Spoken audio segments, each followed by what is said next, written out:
Graça e paz, meus queridos irmãos da Igreja Batista em Apipucos. Para mim é um privilégio muito grande poder partilhar um pouco da palavra de Deus com a amada igreja. Feliz pelo convite feito pelo nosso irmão José Carlos. Quero agradecer essa oportunidade à igreja, ao pastor Isaac e a todos os componentes desta amada igreja. Nós somos aqui de Bodocó, na verdade estamos aqui em Bodocó já há quase 13 anos. Temos o privilégio de anunciar o Evangelho aqui e levar esperança ao povo sertanejo, o nosso querido sertão, de um povo sedento da palavra do nosso Deus. E eu me recordo com muita felicidade do dia em que o nosso irmão José Carlos veio aqui com uma caravana e fez um trabalho muito excelente aqui na nossa cidade. E teve também a alegria de estar conosco, né? Nós tivemos essa alegria, essa honra de recebê-los a caravana, onde plantamos uma congregação há um pouco mais de um ano, no distrito também aqui de Bodocó, chamado Vila Bom Jardim. Então, meus queridos, é com muita alegria que eu quero partilhar com vocês o Salmo 42, uma mensagem que traz o tema simples e conhecido, é sede de Deus. É um tema que representa, na verdade, não só o sertão, né, por conta da sede física e da sede espiritual, mas o mundo inteiro. Todos têm sede de Deus. Alguns não sabem como saciar. A sede de Deus é algo que somente Ele pode oferecer e saciar, porque Cristo é a água da vida. É interessante que nós podemos observar que essa sequidão na alma das pessoas, ela, meus amados irmãos, é imensa. Chega a ser notória através de algumas conversas, desesperos, principalmente no momento de pandemia. A igreja também está vivendo um momento difícil, inusitado. Os pastores nunca experimentaram um momento como esse, em que o mundo parou por conta deste vírus. Mas eu quero partilhar esse salmo. Nós vamos lendo na proporção que fomos falando, Salmo 42. Se você puder abrir a sua Bíblia, aí, por favor, abra, para que possamos ir fazendo a revisão, né, observando o texto. Então, o Salmo 42 foi escrito pelos filhos de Corá, ou Coré, dependendo de como a sua Bíblia fala, né? Eles escreveram os Salmos, o 42, o 45, 46, 48, 87, e alguns comentaristas dizem também que o 43 é a continuação do 42. Mas nós vamos nos deter no 42 nesta oportunidade. Eu quero falar, como já disse, a questão da sede de Deus.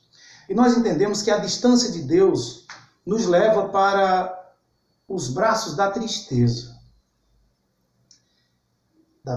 e solidão, mergulhado nas águas da saudade, mas com sede de Deus. Essa sede de Deus é como se alguém estivesse morrendo afogado, mas a sede não está sendo saciada, porque é a sede da alma. E nós entendemos que quando foi composta essa poesia por esse homem, eles estavam vivendo um momento distante do templo, distante de Deus. Como diz os comentaristas, alguns dizem no norte da Palestina, sem ter como estar na presença do Senhor. Então, meus queridos, eu quero que você analise bem, porque nós, logo no versículo 1 e 2, nós já percebemos o quanto ele dependia de Deus. A dependência de Deus é muito nítida, é muito clara na vida deste homem. Você pode ler comigo o versículo 1 e 2. Nós vamos descobrir no texto que Deus, a maior ansiedade do salmista. Ele não tinha uma outra ansiedade que ocupasse o seu coração, mas Deus. Ele diz no versículo 1, assim como a corça suspira pelas correntes das águas, assim por ti, ó Deus, suspira a minha alma. Havia um desejo profundo inexplicável. Quando ele diz, no versículo 2, fica nítido que o desejo de estar com Deus, ele chama de sede de Deus. Observe, a minha alma tem sede de Deus, do Deus vivo. Quando irei e me apresentarei diante da face de Deus. É interessante isso, porque quando se está com sede, você pode beber aquela coca bem gelada com limão e gelo, não substituir. Você pode tomar aquela limonada que é deliciosa, mas não mata a sede. A água de coco é muito boa, mas ela não substitui a água que mata a sede física. O salmista experimentou momentos difíceis na sua vida e ele entendeu que somente Deus era capaz de resolver aquela sequidão da sua alma. Ele usa o animal, a coça. Né? A coça, segundo os escritores, os pesquisadores, diz que é um animal que ela não consegue viver sem as águas. Ela sente o cheiro das águas a quilômetros.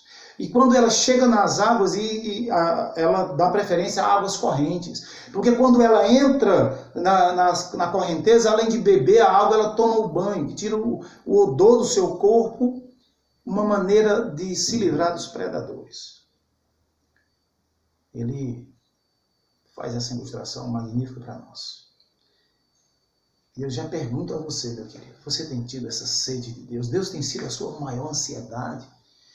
Deus tem sido para você aquilo que você mais deseja? Você tem tido essa sede?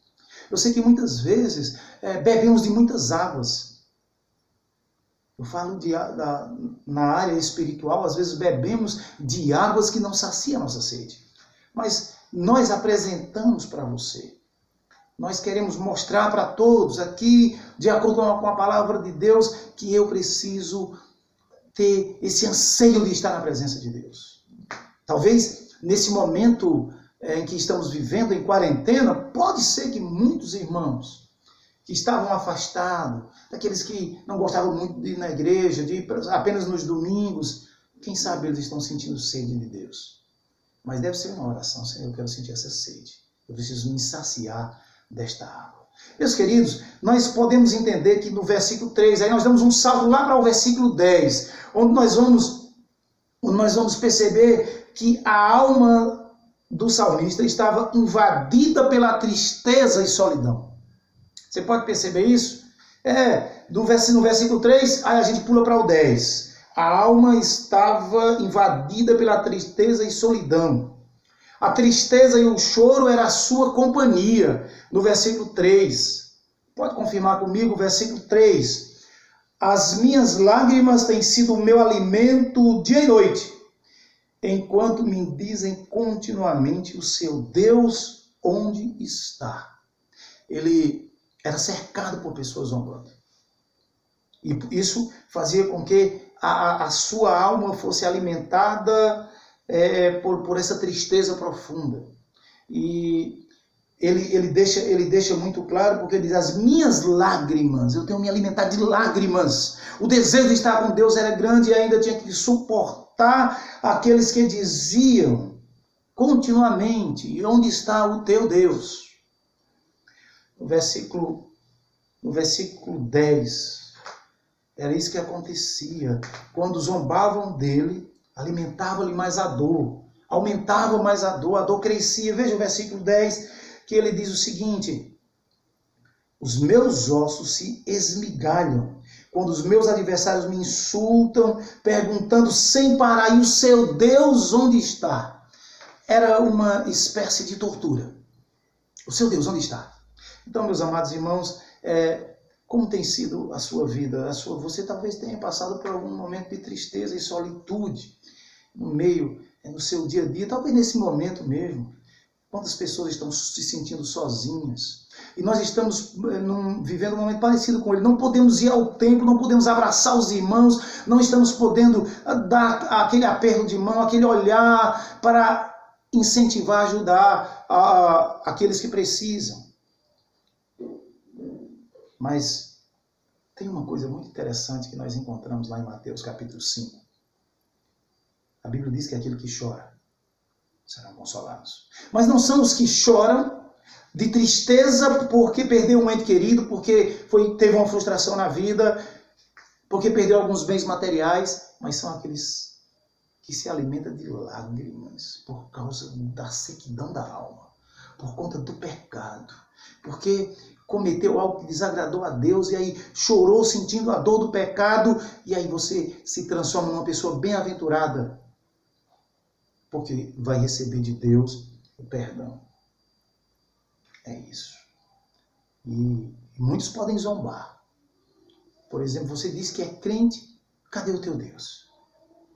Se nós nos apegarmos a Deus, nós vamos experimentar os seus maiores e melhores benefícios. Pode ter certeza disso, meu querido. Eu quero proceder aqui, no versículo 4 e 6, vamos também pular os 5, vocês vão observando aí. O salmista machucado pela saudade, lembrando dos bons tempos na presença de Deus. Isso aqui retrata um isolamento.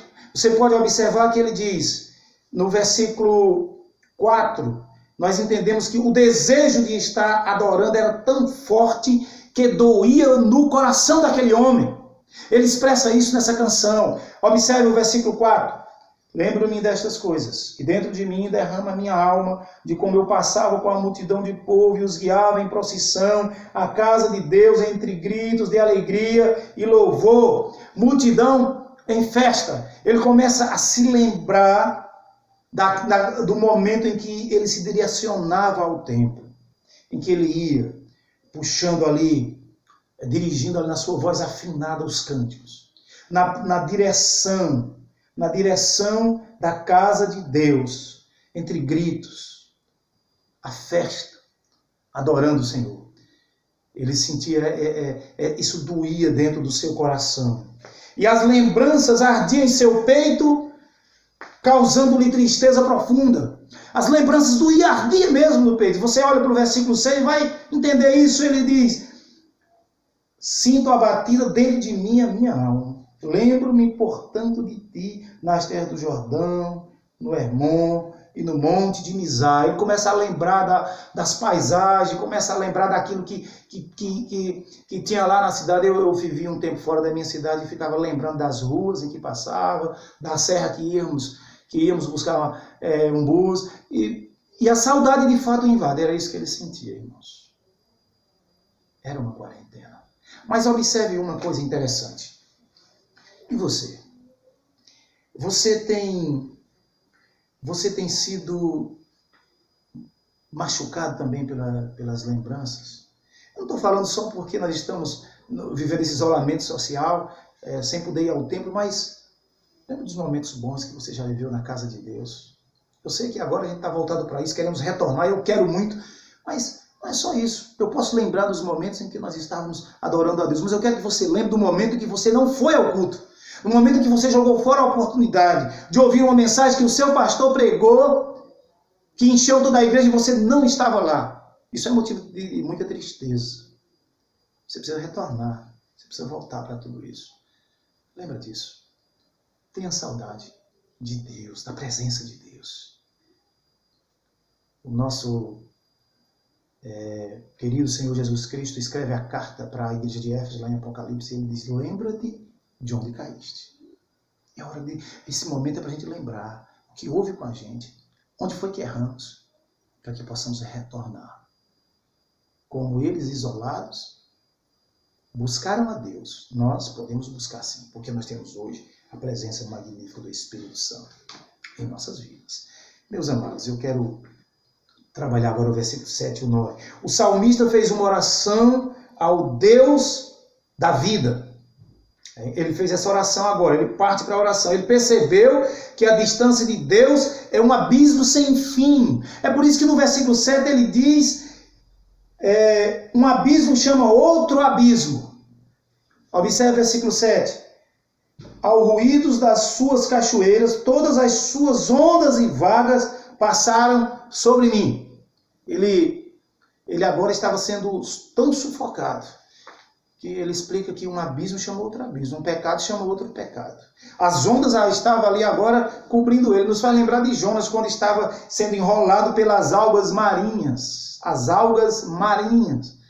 E ele faz aquela oração no fundo do mar. E ele se sente como se ele estivesse no templo, porque ele sente a presença de Deus. A presença de Deus na época estava no templo. E aqui, nesse versículo, nós podemos entender, tanto no versículo do 7 até o 9, ele faz isso. Ele diz que as ondas e vagas, as ondas procelosas, as ondas vagas são ondas gigantescas. Está sendo sufocado, não tem mais como respirar, porque o seu fôlego está sendo tomado. E ele reconhece que precisava da presença de Deus. No versículo 8, ele diz: contudo, o Senhor durante o dia me concede a sua misericórdia, e de noite está comigo o seu cântico. Uma oração ao Deus da minha vida, a dependência dessa oração ao Deus da sua vida. Porque ele acreditava que o Senhor estava com ele. Ele diz: durante o dia concede a sua misericórdia, e à noite está comigo o seu cântico. Esse homem precisava de Deus, dependia de Deus. E no versículo 9, nós entendemos que no 8 ele faz a súplica, e no versículo 9 ele se sente desprezado. Observe, pergunto à minha rocha. Era uma maneira de identificar o verdadeiro Deus. Por que te esqueceste de mim? Porque hei de andar eu lamentando sobre opressão dos meus inimigos. Ele se sente agora desprezado, parece que um momento depressivo invade a sua alma, e aí ele diz: por que? Até quando isso vai acontecer comigo? Até quando, Senhor? Por que se esquecer de mim? Por que hei de andar eu lamentando sobre a opressão dos meus inimigos? Eu quero chamar a sua atenção para esses versículos e fazer uma pergunta. Você tem percebido que estar distante de Deus é algo terrível? Você tem percebido que um pecado, desculpe, irmãos, um pecado não justifica o outro? Você tem percebido que um pecado chama outro pecado? Nós temos que ter cuidado para não cairmos nos buracos mais profundos na nossa vida espiritual. Temos que ter cuidado para não nos destacarmos, não sei nem falar essa palavra direito, no palco da solidão, da tristeza. Mas descer aos pés de Cristo, que é o lugar mais alto que podemos chegar. Essa tem que ser a nossa atitude num momento como este, no momento de dor. E fazer a nossa súplica, como está no versículo 8. Mas a pergunta não tem que ser essa agora. Nós não temos, talvez nós não temos, melhor dizendo, nós não temos essa ousadia de chegar e dizer: Senhor, até quando eu vou passar por isso?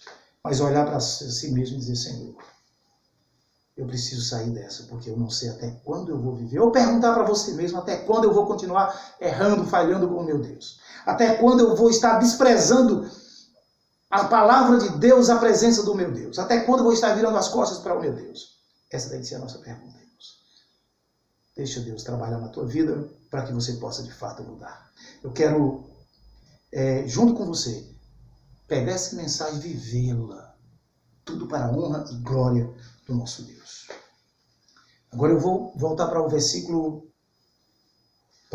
5, o último ponto da nossa reflexão. Movido pela tristeza, mas com esperança, era isso. Ele estava movido pela tristeza, mas a esperança invadia a sua alma, invadia o seu ser. Ele percebeu a tristeza no versículo 5, mas tinha esperança de louvá-lo. Veja o versículo 5 como é interessante.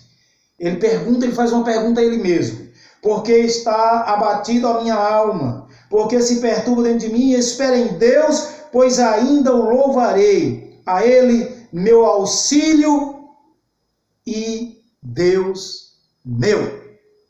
Você entende que ele mesmo pergunta? E ele mesmo responde a ele. Por que estás abatido a minha alma?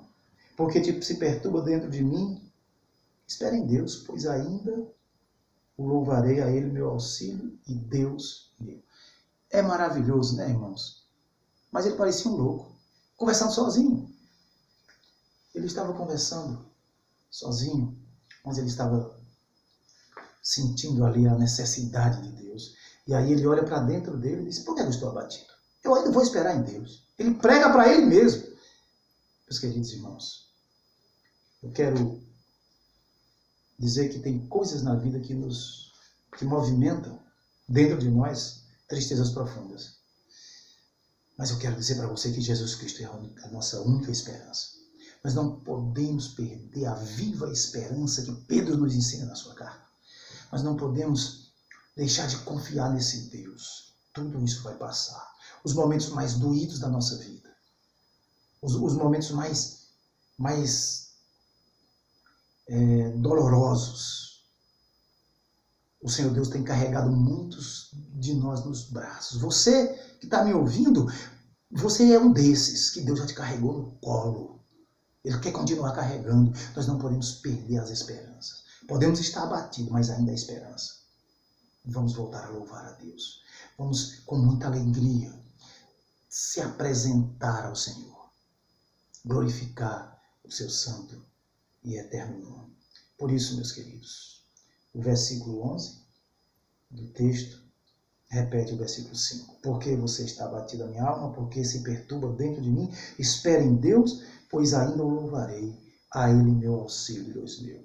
Eu finalizo essa reflexão dizendo que a distância de Deus nos leva para os braços da tristeza e solidão, mergulhados nas águas da saudade, mas com sede de Deus. Que o Senhor nosso Deus abençoe grandemente a vida de todos vocês, em nome do Senhor Jesus. Amém.